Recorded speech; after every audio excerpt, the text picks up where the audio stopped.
Hello guys, আমি অর্পিতার পাশের বাড়ির মহিলা।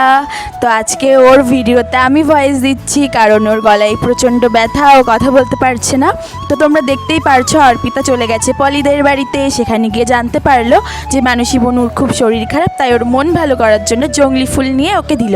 তারপর ওদের বাড়িতে গিয়ে লেবু খেলো। তারপর আবার পলি আর ও বিকেলবেলায় কানে দুটো জংলি ফুল গুজে নিয়ে সারা পাড়া তছনছ করে একেবারে ঘুটে দিয়েছে। সারাদিন ঘুরেছে, আমাকে একবারও বলেনি। তারপর দেখো পলিদের বাগানে গিয়ে অ্যালোভেরা পাতা চুরি করেছে আমার জন্য আর ও শাশুড়ি মায়ের জন্য। তারপর অ্যালোভেরা নিয়ে খুব ঢং করতে করতে হট করে শিউলি মোটার আবির্ভাব ঘটে। মালটা প্রচণ্ড পরিমাণে ঢং করে, যেটা আমার একদমই সহ্য হয় না। ভাই তুই আবার রাগ করিস না এটা ভিডিওটা দেখে। যাই হোক, তোমরা দেখতেই পারছো ওরা তিনজন মিলে প্রচুর পরিমাণে ঢং করছে। আমি মিস করে গেলাম বিষয়টা। তারপর ওরা বাড়ি চলে এসছে। Bye bye, tata.